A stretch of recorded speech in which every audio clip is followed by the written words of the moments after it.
Baka.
Good afternoon. It's 11:12. Welcome to our sync session.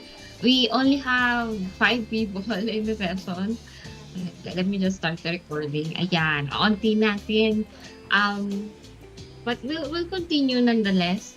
Tuloy pa rin tayo. So, good afternoon sa inyo. How are you? Hi ma'am, good afternoon po. Good afternoon.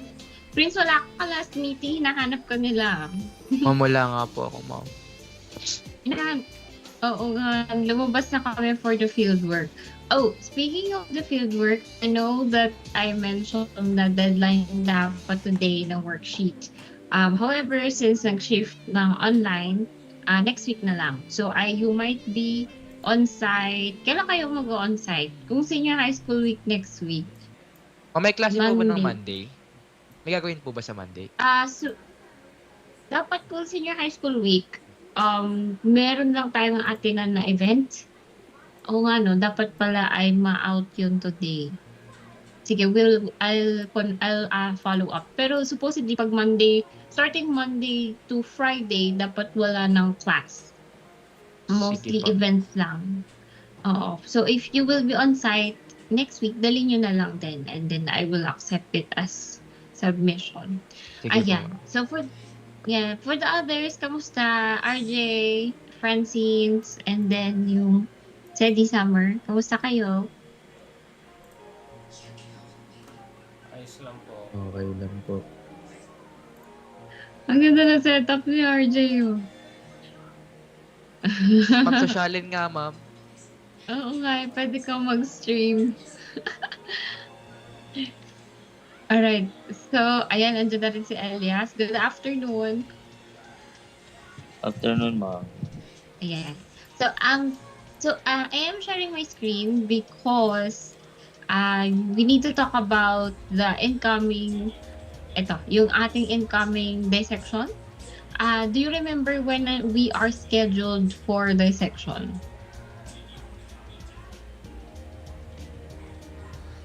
Hindi po ma'am. Hindi. Okay. Sige. So for those sige, nakalimutan na. But our schedule is on April 26. So, di ba, 15 to 19, that's the senior high school week. And then 22, balik tayo sa normal classes. So, 26. That we should be dissecting on April 26. So, ibig sabihin, at the April 26 is the day that you will bring one frog per group. So, recording naman na tayo, no? Okay, so I'm recording this in case you need to go back to my instructions. So, please bring one frog on April 26. Now, I would need to clarify, by the way, kasi nakalagay dito, frog/toad dissection. Well, that's because we are actually going to dissect a toad. It's just in Filipino language, walang direct word for toad. Parang sa atin, palaka is frog. Pero in reality, it's a toad. So there's a distinct difference. When we are talking about Bufo SP, which is the common frog or the common toad that is in Philippines, ito yung nakikita natin na invasive species that are usually spread of everywhere in the Philippines. This is toad. So as stated here, the Bufo members of the Bufo genus are characterized by the rough brown skin, nasal respiration, relatively short legs, and broad bodies. Now, that is different kasi when it comes to frogs, frogs are usually smaller in size and they have very smooth, moist skin. Okay? So, hindi siya parehas kasi for the frogs, they are capable of cutaneous respiration. So, type natin dito sa chat. Frogs are capable of cutaneous respiration. Toads are not. Ayan. So, frogs can breathe through their skin. That's why their skin has to be smooth and moist to allow the diffusion of oxygen from the atmosphere and the water into their skin. However, toads have a drier, more bumpier skin, and specifically nasal breathing lang siya, parang tayo. So, we are actually referring to toads. Now, that's what you're going to catch. You need to catch or bring one toad per group. And as I have mentioned multiple times before, wag masyadong malaki. Please do not bring a gigantic toad because it will be very difficult to dissect. Something that is average in size. Wag din masyadong maliit kasi kawawa naman yun. Something that is average. Siguro kasi na kailangan ng inyong fist. That would be enough. Now, per group, meron tayong mga materials na dadalhin. By the way, this worksheet, I'll check, hindi pa pala siya available. So, let me make it available in your BBL so that you will have the complete list. So, here we need to bring 30 sewing pins. When I say sewing pins, ito yung typical 2 inches sewing pin that you can buy as a set. You need masking tape, pen or marker, your phone camera, one live toad, disposable scalpel. Now, the disposable scalpel, kasi yung blade nito ay napupurol or it can easily break at times, so be careful when you're dissecting the frog. The disposable scalpel, you can buy this siguro in my time nung nagda-dissection pa ako, I used to buy it in Mercury Drug. So Mercury Drug, National Bookstore, or Pandayan have these. You just need to ask sa counter kasi syempre they have to put it in storage. So hindi siya readily accessible sa stores. So just ask a scalpel. Yung typical scalpel, do not buy the curved blade. Iba yung purpose ng curved blade na for dissection. So just buy the normal scalpel. Okay? Next, surgical scissors or sharp scissors. Now, you are not required to bring a junior dissecting kit. This is totally optional. But if you have members in the family or friends that owns a dissecting kit, it's better that you bring it. Next, you also need surgical gloves. This is brought individually, and you will need it also during the catching of the frog. Now, I put a caution here. When catching the toad, avoid, in all caps, avoid touching it with your bare skin as it might have toxins, pollutants, or parasites. Now, we know that it could be dirty, like hindi natin kasi they're wild pretty much. So it might have toxins and pollutants, and some species are capable of producing extra toxins to ward off predators. So ingat tayo. The parasites is the one I'm worried the most kasi they do have flatworms. They're capable of transferring flatworms from them to us. So they enter through your skin and travel to the bloodstream. Wag na natin gawin yun. That's a total nightmare. So again secure extra gloves. Yung magandang kasing latex yung surgical, hindi yung pang mukbang na gloves. Okay? Just to make sure na we're not going to get any parasites during this experiment. Now, the other materials such as the dissecting pan, wash bottle, and forceps will be provided by the lab. Then the remaining materials are for cleaning and disposal.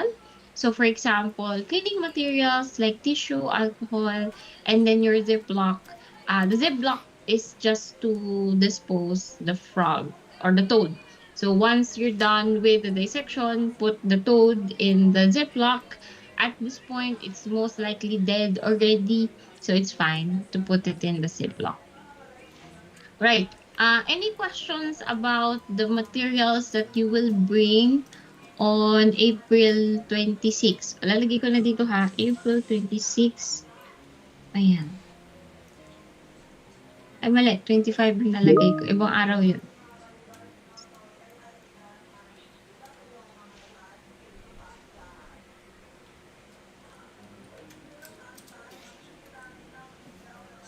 Right. Wala naman? Question? Sige. So, kung walang questions, let's proceed. Now, before you go to the lab, okay, again, before you go to the lab this is why it says pre-lab preparation. You need to prepare your labeling pins. Because one of the tasks that you need to do is to identify the parts or the anatomy of the frog. So to prepare this, you need labeling pins. You need to make this. This is a very rudimentary or very straightforward lang naman. So take your sewing pin, cut masking tape, and then label them accordingly. Now, you can use pen or marker for this as long as the ink is not washable. Kasi mamaya during the dissection ay mabura yung mga numbers. So preferably you use something that will not easily wash off. So cut the masking tape at around 2 centimeter in length and then fold the tape over the metal of the sewing pin. You need to prepare 19 labeled 1 to 18 and then bring them to school. Now, for the toad, put it in a sealed container with air holes to keep it alive during the dissection or before the dissection. Okay. Now, I will discuss it on the April 26th, but just so that we can cover what's gonna happen that day. So the first thing that we have to do once we are going to dissect is to first paralyze the frog or paralyze the toad. So we do that by severing the spinal cord. The spinal cord will cut all nerve systems and any feelings from the neck downwards. So first, you flip the frog to its normal position. Yung dorsal part or yung back part yung nakaharap sa inyo. Now, you only need to do two steps. First, cut, make an incision at the neck part of the frog. Kakapain nyo kung nasan yung base ng kanyang skull. Then once you find that, make an incision just to expose the skeleton, the vertebra. And then using your surgical scissors, dig in and cut. Yun na yun. That should paralyze the frog. So take note, we did not kill it because the jugular veins and other major arteries should be intact if you did the incision properly. So the toad will be alive during the dissection, but it will no longer feel pain, and yeah, it will no longer, it's completely paralyzed. So you can do the rest of the dissection without any issue. Next, once you are done with paralyzing the frog, flip the frog to its ventral side. So when you say ventral, this is the front part. Once it's in the front position, make 3 cuts, not too deep, just to remove the skin and expose the visceral cavity. When we say visceral cavity, ito yung organs, yung organs ng frog, kung saan siya nakalagay. Alright, so you will make one vertical cut from the chin of the frog downwards to the base, and then you have also the horizontal cut. And then, once you have done that, you need to identify the 19 parts of the frog in total. So, a total of 19. So, I suggest you print this anatomy guide. Kasi once you are in the laboratory, your hands may be bloody or you might have frog fluids in your hands, and then mag-check kayo sa phone. That's not hygienic at all. I mentioned already that they have pollutants, toxins, and parasites. So at least, di ba, if you have a paper, kahit madumihan yun, tapon nyo na lang after. So that's much better. So you can use, you print this as your reference for the activity. Now, you need to identify all of them within the 2 hours given. Kasi I will be grading you based on the success of your identification. So we have 19 parts within 2 hours. That means we can do the pre-lab easily in less than 30 minutes. The rest of the 1 hour is for your dissection, and then the rest of the time is for cleaning. So mabilis tayo dapat. Discipline tayo dapat for the April 26th performance task para matapos natin on time. Okay? So that's pretty much it. Please read the worksheet before that day. Siguro the week, like the day before, read through the worksheet just to make sure that you know the steps. Okay? Any questions, clarifications about the incoming frog dissection or toad dissection? Wala po, ma'am. Okay, clear sa lahat? Kung anong gagawin? I think. Okay, pagdasal nyo na, cause right now, actually, everything is pending. Kasi I think if you have not been active in social media, Dennis Haing, the mayor of Cabuyao, had a live stream wherein sabi niya ay magde-decide daw sila sa magiging modality ng schools for the incoming weeks. We're waiting for that. That's why kung mapapansin nyo, wala pa kaming masyadong announcement kahit senior high school week na next week. Parang wala masyadong details kasi yan naghihintay. And dapat kahapon niya yung sinend kasi sabi niya sa live stream ay kahapon niya daw ipopost. Pero hindi naman niya ginawa. Scammer, Ewan ko. ma'am. Feeling ko nahihirapan siya. Nahihirapan sila mag-decide. So, tingnan natin kung magpo-full online or on-site or ano. Pero sana matuloy. Sana matuloy ang dissection natin because we've been looking forward to this all year. Tingnan natin kung anong mangyayari. Now, for now, wala pang announcement. We'll work with the assumption na senior high school week next week and then dissection tayo sa 26. Okay. So, kung wala tayong concerns, let's proceed with today's discussion. Now, I've mentioned, hindi ko pa pala na-mention. Oh, yeah. So, today, aside from going over the activity on April 26, we'll also discuss or finish the discussion on plans. We are not done with plans yet kasi may mga few details pa tayong we need to cover, but we can finish it today. And then afternoon, we'll move to animal discussions now. Now, before I proceed with our PowerPoint, let's play a game. We're only, how many? Ilan na tayo? 8? Yes, we only have 8 students, Wala, pero we ma'am. can Ba't may still, kahot, ma'am? kakahot tayo. Graded ba yan, ma'am? Graded po ba yan? Hindi naman graded. This is just for fun. I will be trying to teach you a point here through the Kahoot activity. Pero it's not graded. So please join our Kahoot activity by going to Kahoot IT, type in the code 9913592, or I'll send here the link. Ayan, in our chat. Ayan.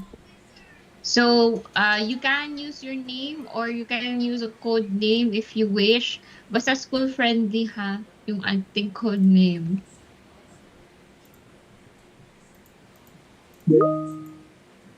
I should enable the music. Ayan.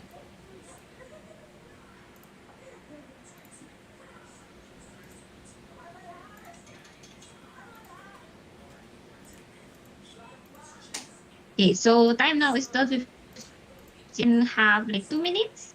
So by 1, ayun na, 12:59 na. Sige, mga 101. Sige, 101, we'll start our Kahoot. Ay, grabe. Bagsak sa recorder. Walang babagsak sa bio, ha? Nako, ma'am. Bagsak na ako, ma'am. Ayoko nga na mo babagsak eh. Walang Sana, babagsak ma'am. sa atin. Sana Sige. po. Kaya yan.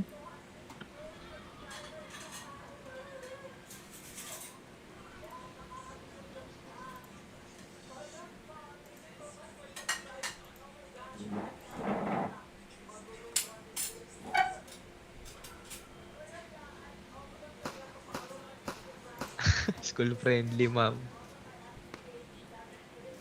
Oo nga eh. O sige na, school friendly talaga. Sige, wala ka na.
Wala, ma'am. 4 lang nag-join, ma'am. Kaya nga eh. So, send help sa cups. Ah, yes. Nakita Ma'am, ko nga problema nga yan, ma'am. nagpo-post si Ma'am MM about sa cups. Ano na ba cups niyo? Online na or on sa physical pa din? Parehas po, ma'am. I-send po Oh. online, tapos physical po next week. Mm, okay, okay. Sige. I think we can start kung kahit 5 lang tayo. This is very easy. And I'm teaching you botany concepts through this Kahoot. Sige, start na tayo. 6 people. Okay, so it's very easy. All you need to do is identify if it's a fruit or a vegetable. So I think we have a basic concept kung ano ang fruit. So,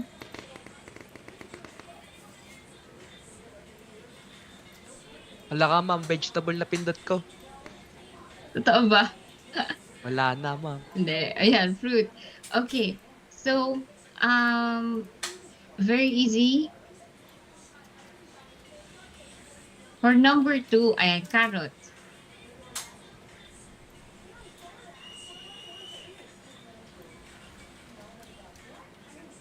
Okay, all right. So, mabilis naman yung reflexes. Now, here, I will say a disclaimer. When it comes to botany, meron tayong specific definition ng fruit. There is no such thing as a vegetable in botany. For example, carrots are considered as a taproot. Kumbaga, siya yung main root ng carrot plant. And aside from being a root system, it serves as a storage of sugars, nutrients, which makes him very good for our diets.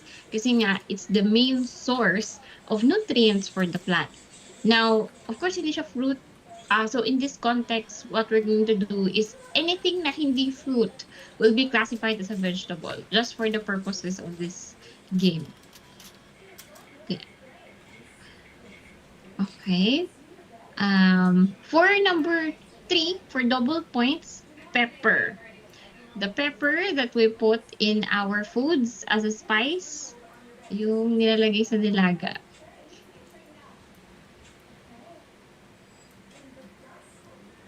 Alright, so pepper are actually fruits. In the wild or in farms, color red sila once they ripen, and they are dried. They are air dried or sun dried, and then nagko-color black. Saka siya pinapackage and then sent for markets, of course. Okay, so tignan natin kung sinong mananalo. Okay, lettuce, very easy.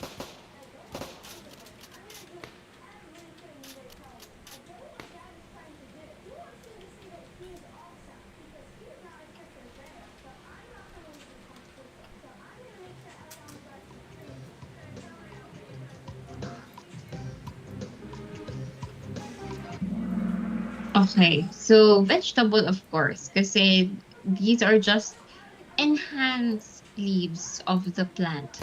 Okay, berries. So when we say berries, blackberries, blueberries, grapes.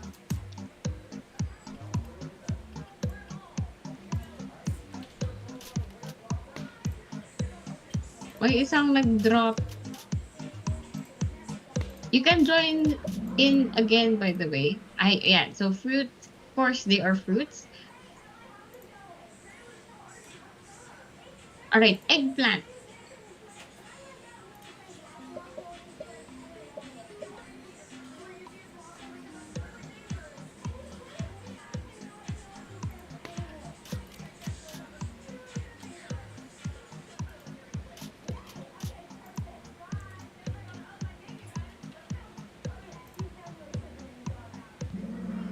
Okay, so we have students who understood the assignment. Yes. Yes, this is a fruit. Eggplants are a fruit. They are actually considered as a berry. They're very small. They're very huge compared sa mga blueberries or blackberries, but they are berries nonetheless. Okay. Okay, for number 7, onion.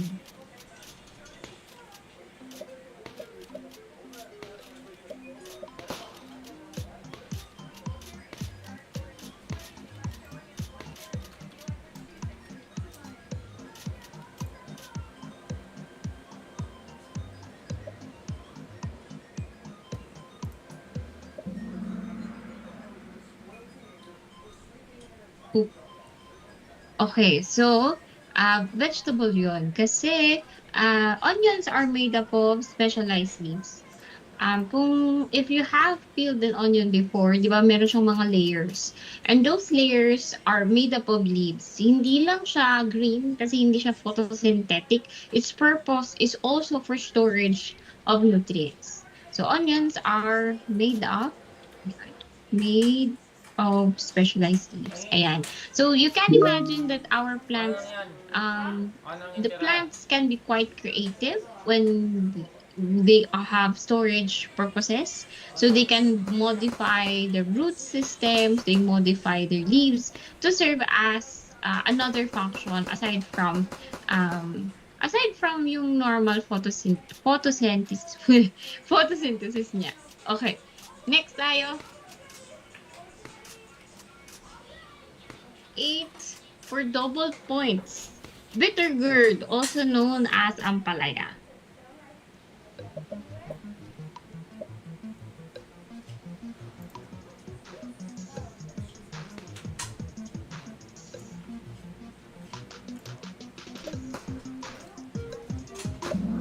Okay, so yes, this is a fruit.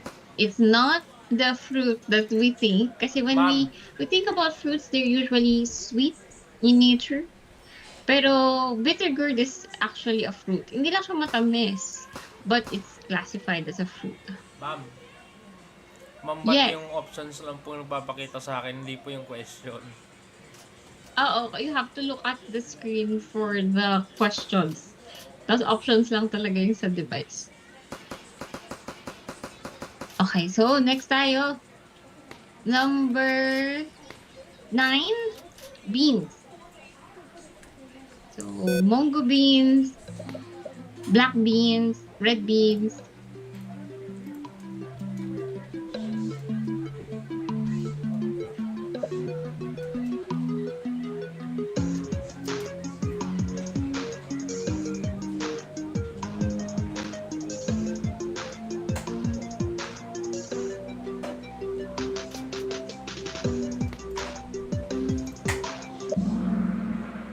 Okay. So beans are fruits. Okay. So when we think about beans, when we think about fruits, kasi we usually remember, kunyari apples and oranges, pineapples have very rich pericarp. Pag sinabi natin pericarp, yun yung edible flesh that usually have a high amount of moisture. But on the other hand, meron mga type of fruits that are very dry.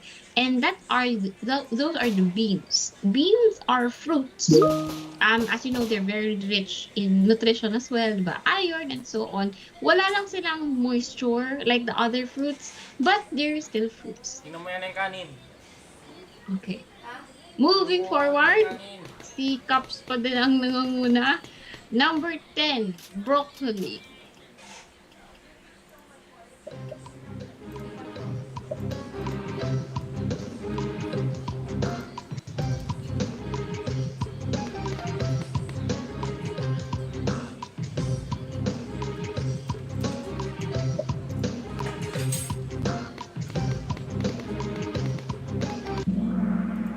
All right. So of course this is a vegetable, so don't get confused. They have smaller leaves but more pronounced stem structures. Um, okay, ginger.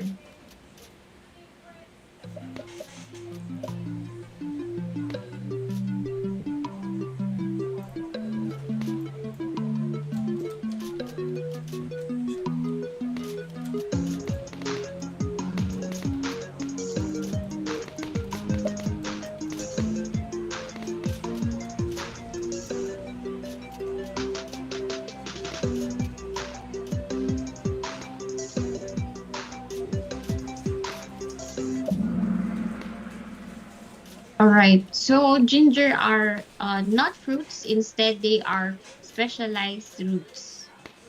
Root system siya. Ay, parang hindi na nagbabago yung scoreboard ah. All right. For double points, tomato.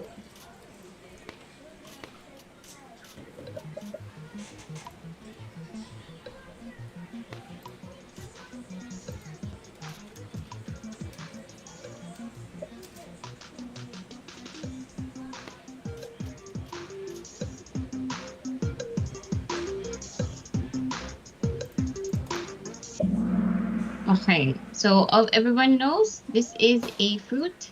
So I think there was a debate before, and then nasagot yung question because of one characteristic. All right, pumpkins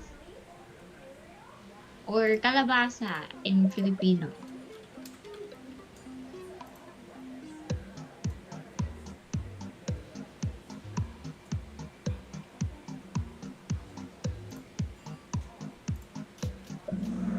Okay, so these are fruits. Mukhang nakukuha nyo na yung concept. 14, green beans or Baguio beans.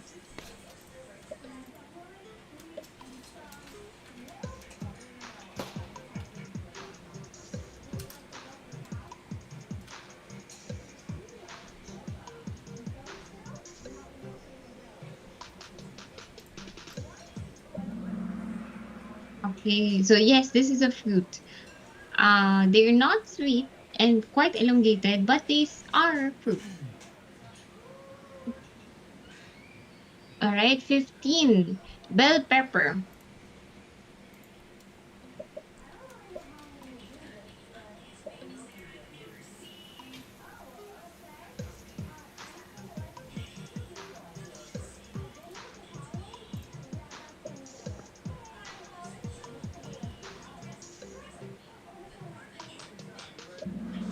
All right, yes, this is a fruit. All right, majority of you are getting it.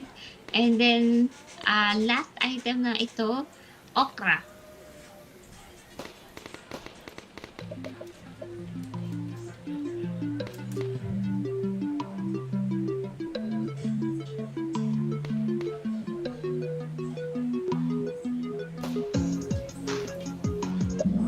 Okay. It's a fruit, guys. Okras are fruits. At least according to botany. Because again, botany has its own definition of what fruits are versus the Okay yan, one kanin. in general public or the Ha? general public's concept. Now, before we do the reveal, tignan muna natin kung sino yung mga winners. So, secret, si Bagsak sa fourth quarter. Oh, naka-second pa naman. And then, so first one is, send help sa CAPS. Ayan. Ayan, so congrats. Now, since kayo yung may pinakamataas na grade, let me see kung what are your thoughts. So, sino yung send help sa CAPS? Ako po, ma'am. Ayan, si Sedi. Alright. Sige, Sedi. What's your definition of a fruit? May seeds po. Yes, ganun lang siya kasimple. So, anything that has seeds are considered as a fruit. So, if you come back to the discussion we had, or sorry, the examples that I have provided, some of them, kahit vegetables ang tinatawag natin, so kunyari sa bahay kubo, yung upo, patola, kalabasa, kahit nandun sila sa song na bahay kubo, they are actually fruits. They're just not sweet and cannot be eaten as a dessert. But if we follow the definition of botany, they are in fact fruits. Ganun lang siya kasimple. For the other structures like the onions, so let me just change the screen I'm sharing. Ayan. For the other structures like the onions, gingers, and carrots, they simply have specialized functions. Pero they're not fruits kasi they don't have seed structures. Alright. So far, lahat ng mga examples na binigay ko are members of the phylum Antophyta. So remember the phylum Antophyta, or also known as phylum Magnoliophyta, are flower producing, and once those flowers mature, they become sorry, balik tayo. Once those flowers mature, they become seeds, and then nagkakaroon tayo ng fruits. Okay? So, if we go to the list, ayan. Ito yung list natin kanina. So, for example, eggplants, bitter gourd, beans, and okra. Technically, they are not considered as fruit by general knowledge. However, they still have seeds. So in botany, they are considered as fruits. Now, what is the purpose of a fruit and what is its purpose? This is very easy to answer. Kasi nga, they are, ano ba yung fruits? Anong meron sa seed? Yung seed ay yung tinatanim natin for the new offspring. So, for example, if you're into gardening, just buy seeds. Yun kasi tinatanggal na, parang in-escape, scrape off na from the fruit. And then, yun na yung tinatanim. But in reality, in nature, fruit is intended as a nutrition package for the seed. So kumbaga, if you are a tree, di ba, you have no way of moving and you have no way for caring for your young. So instead, the strategy of the plants, they will produce genetic material na complete na as a seed structure. It already contains the endocarp, which also has its nutrients. Furthermore, the mesocarp, which is the fleshy part that we consume, have high moisture vitamins that will trigger the germination of the seed as it ripens. And then meron din siyang form of protection in the form of an exocarp.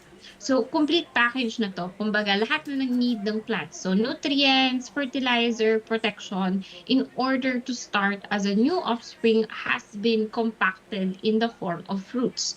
So it's very important to study this because of course the foods that I mentioned earlier, yan lahat ng nasa screen natin ngayon are members of the phylum Antophyta. So, ibig sabihin, since phylum Antophyta are the most common type of plant, they provide our food source as well. So, it's very important how to know how they reproduce so that we can secure our food supply, of course. Now, of course, the first step in having fruits is dapat magkaroon ka ng fertilized na flowers. So lahat ng flowers are capable of producing fruits. So the process goes like this. You have your flowers, okay? And then yung flowers na yun will undergo pollination. And by pollination, magkakaroon tayo ng fertilization. Once na fertilized na, matatanggal na yung petals niya and the receptacle will swell and it will now become a fruit. There. So that's the steps that needs to happen bago tayo magkaroon ng typical fruits. Now, for the members of the phylum Antophyta, the sex organs are the flowers. So they can produce sexually, wherein the pollen will. By the way, flowers do have sperm cells and egg cells as well.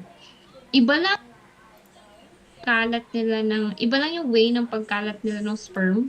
But ganun din, meron silang sperm and egg cell na kailangan mag-meet and then saka siya magpo-fertilize. Now, the flowers or the phylum Antophyta are capable of producing sperm and egg cell, which have unique that will produce unique offspring. On the other hand, they are also capable of producing asexually. So when we say asexual reproduction, again, the offspring are completely identical to that of the parent. So for example, gumawa ka ng cuttings. So for example, bumili ka ng kangkong. Kinuha mo na yung mga dahon ng kangkong and then tinanim mo na siya ulit. So, technically, that's a form of reproduction, a human-induced reproduction kasi nagputol ka and you made several cuttings, but it's still a form of reproduction. The genetic material will be the same, of course, since wala naman tayong fertilization na naganap, but still, the materials have multiplied or the plant itself has multiplied. Now, in nature, plants can do this on their own. For example, some species of bamboo, for example, once their roots start spreading, they can produce shoots that will produce more offspring. Ganon din for strawberries and grass and other species. Like, magugulat ka na lang one day na, ay, ang dami na nila. Kasi nga, they're capable of a sexual reproduction. But not all plants can do this. For example, orchids are flowering but hindi nila kayang dumami through cuttings. They simply can't do that. They can produce their own shoots actually, pero not as fast as bamboos and grasses. That's why they're quite delicate. Okay? So, ganun, kanya-kanyang strategy, kanya-kanyang style kung if they will stick to sexual or asexual reproduction. Now, I have a question. Since our plants are also facing the challenge of climate change. So ngayon, kunyari ngayon, sobrang init ng panahon, and you can imagine plants have to bear that as well, especially that they are outside. Unfortunately, we have seen a decrease in food yield due to the increasing temperature. It's a problem globally that there are less agricultural produce kasi nga sobrang init ng panahon. Furthermore, insects are also suffering. They cannot withstand the excess heat, which lessens the pollination process, which leads to less agricultural yield. So sa tingin nyo, like which type of reproduction would provide an advantage? Would it be sexual or asexual reproduction?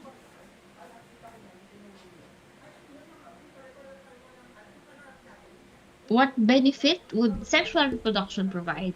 And then what benefit would asexual reproduction provide as well?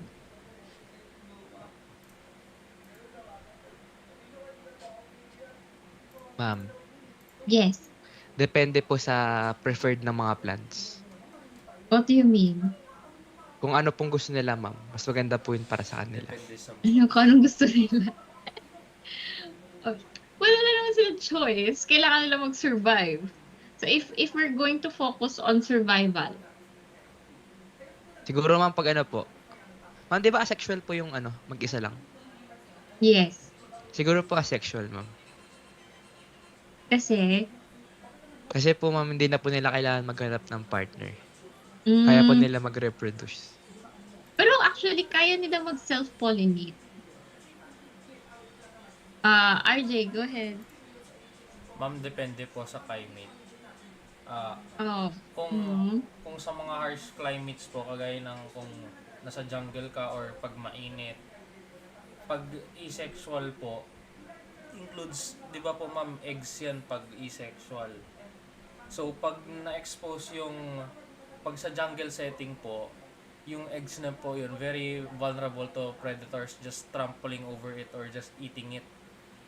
Then, kung sa harsh climates, possible masira yung egg or mamatay sa tindi ng environment dahil sa extreme temperatures.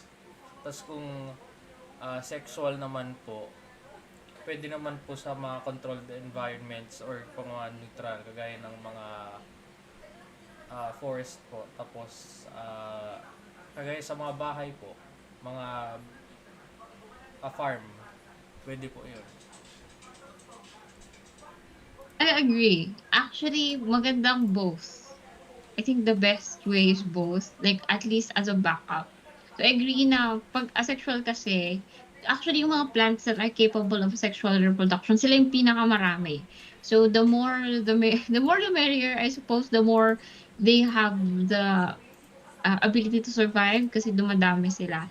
Although pag sexual reproduction, it can increase kasi di ba mayroon tayong evolution. So posible din sila mag-adapt.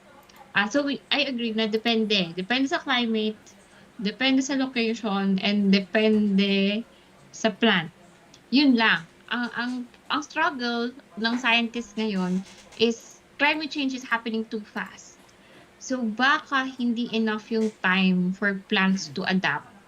Kasi they have to withstand increase in temperature, less water, would be very difficult for plants. So ideally, dapat kaya nila mag-adapt. So sexual reproduction yun. Pero kung hindi, they will need to rely on asexual to keep their numbers. So I agree with you guys na case-to-case basis din siya. So let's see. Tingnan natin kung ano mangyayari. There are studies right now on how we can help plants adapt to climate change. So tingnan natin kung anong mangyayari. Alright. Now, of course, in order to help them, we have to understand them. This is a typical flower. By the way, what flower is this? The scientific name is hibiscus. and ginagamit to madalas because it's a perfect flower. It's a good example because Yung, all it ma'am, yun ba po Mhm. yung flower sa typical neighborhood po? Oo, nakikita 'to sa ano, wala yata tayo nito sa school but madalas 'to sa mga sa labas. Anyone, starts with letter G. Gumamela, ma'am. Ayun, gumamela. Scientific name ay hibiscus. 'Pag naka-encounter kayo ng hibiscus tea, yung tsaa ng hibiscus, gumamela lang yun. Social lang yung hibiscus. Okay. So the gumamela plant is always a good example for botany because lahat ng kanyang structures are external, meaning the male and female parts of the flower are visible and observable. Now, that's not always the case for some flowers. So, for example, roses, tulips, you cannot see the male and female parts kasi nasa loob, nasa pinaka-receptacle dito, nasa pinaka-receptacle ng flower, yung kanyang male and female parts, and they specialize on self-pollination. So when we say self-pollination, the male reproductive part um, will fertilize the female. So sarili niya na yung magpo-fertilize. And that's fine kasi iba naman yung genetic material dito sa male reproductive part, then iba din yung genetic material dito sa female reproductive part. So hindi naman siya nagkakaroon ng mutation. Hindi kasi siya kagaya ng yung sa atin. It's kumbaga we cannot apply our rules kasi we're animal kingdom, sa kanila plante. So sa plante kingdom, okay lang yung self-pollination. Alright, so when we are looking at plants, we have, or the flowers, we have 4 layers.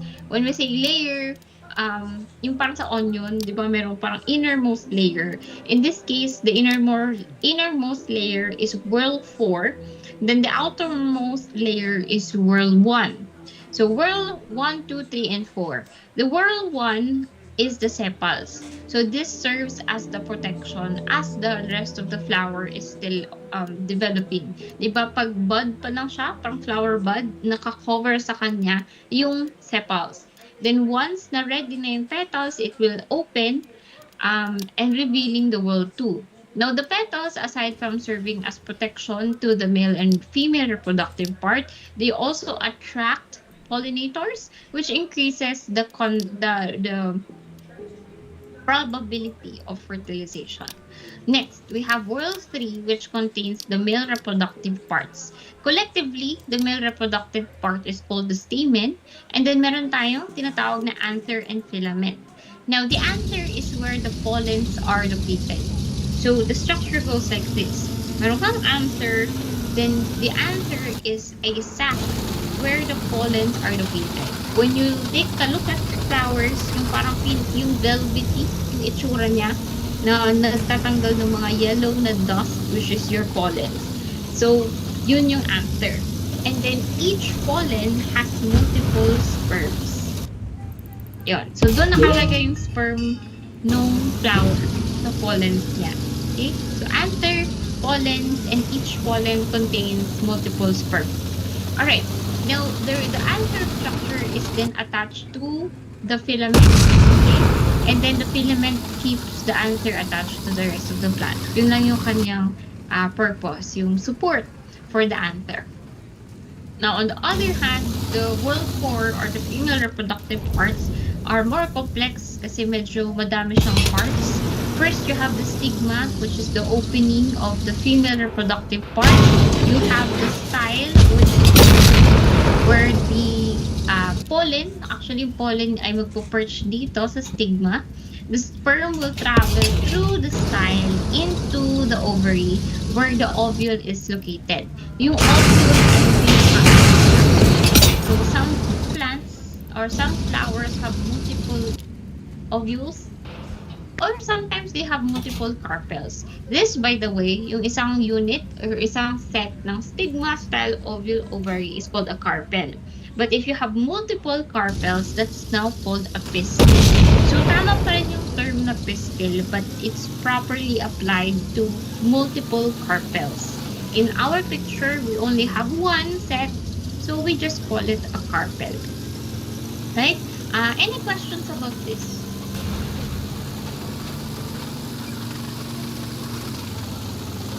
None po, ma'am. Okay, so I think we have a practical application of this. If you go to BBL, have you seen the H5P on identifying flower structures? Ganun din yung concept niya. Let me pull it up and then we can answer it together. So on your PC or on your device, kindly go to our BBL and then open yung H5P identifying flower structures. Hanapin ko lang.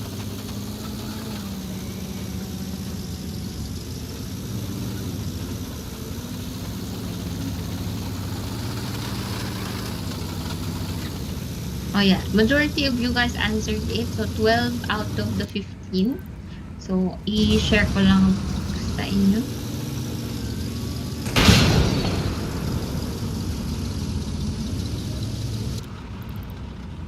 Okay. So this is Cesalpina pulcherrima, also known as a peacock flower. This is another good example for studying the flowers because lahat ng kanyang parts ay external. So this is a perfect flower with both male and female characteristics. Alright, so what do you call again yung male or yung collective term for the male part of the flower? What do you call again the collective name of the collective term for the male part of the flower?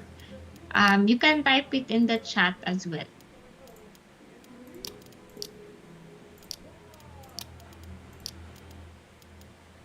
Yes. Stamen. Okay, yes. That's the stamen. Okay. Lagay natin siya dyan. How about yung sa female? What do you call the female part of the flower?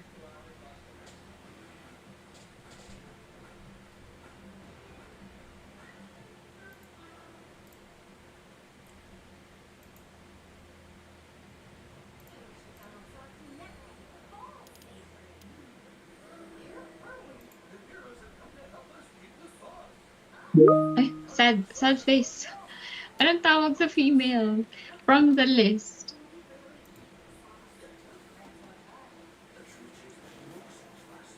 Wait lang, ma'am. Alalahanin ko lang po. Go. Tignan nyo din yung PowerPoint natin. Okay, si si King nagsisend. Ayan, carpel. Okay. Yan. So, stamen and carpel correspond to the collective terms of the parts of the flower. Okay.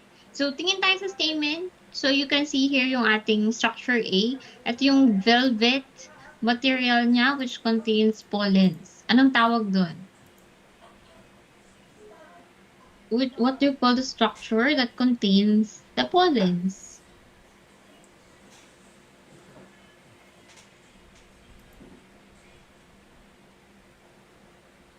A blank. Isa lang naman yung may A dyan. So, let's put it there. Yung answer. Okay? How about yung yung kanyang attachment?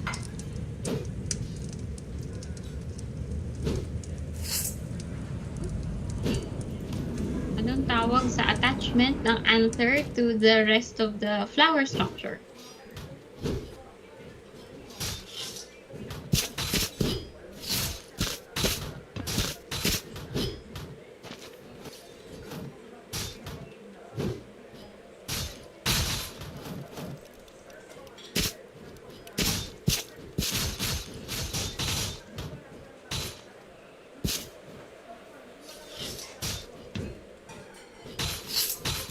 Anyone?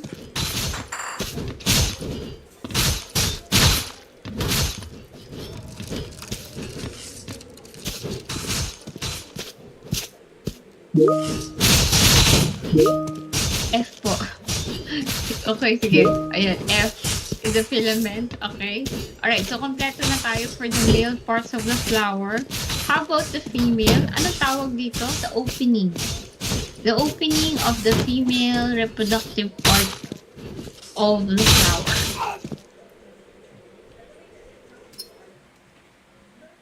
Parehas silang, yung natitirang options natin ay dalawang S at isang P. So, yung P, madali na lang to. So, ilalagay ko na siya dyan. Yung petals. Okay. So, dalawa na lang choices. It's either stigma or style. So, which one is letter C? Ano yung opening? S. Parehas yung S.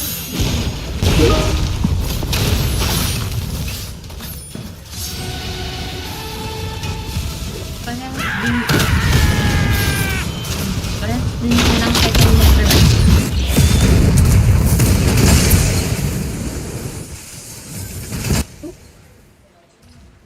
So which one is it? Which one is the tube? Yun yung letter D. The tube that allows the movement of the sperm to travel towards the egg. And then yung isang S, yung letter C, ay yung opening ng female reproductive part.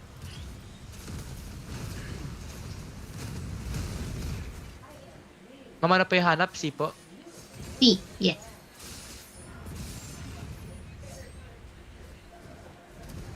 C, yun, Prince. Baka hindi yung binubuo.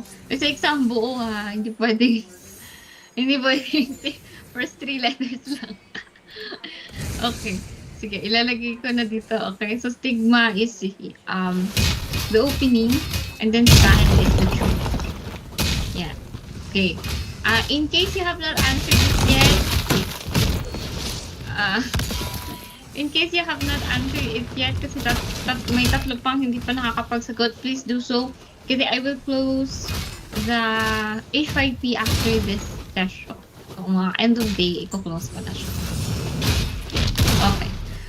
And then just don't forget to submit. Okay, so that's for the flowers. That's the reproduction, the method of reproduction for phylum Antophyta or phylum Magnoliophyta. Next title.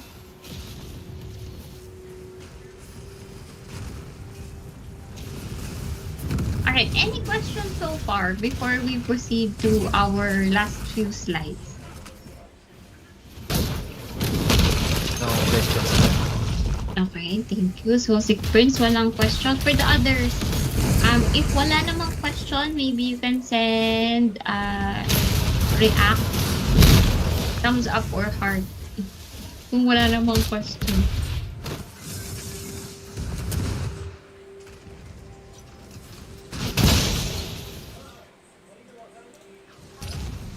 Okay, I think wala naman. Now, let's proceed with our discussion. Now, the slide simply talk about the life cycle of angiosperms. Now, I know this looks like a lot, pero I think we are quite familiar of the concept of how seeds grow into a full-grown plant. Now, for the purposes of botany, the full-grown plant is called a sporophyte. So, pag sinabi natin sporophyte, this is diploid. So, it contains the full number of chromosomes. This is your normal, typical individual plant. Now, the goal of the plant, of course, is eventually, once the environment is ideal, it will start reproducing. So, during reproduction, it will produce flowers, and the flowers have the male and the female parts.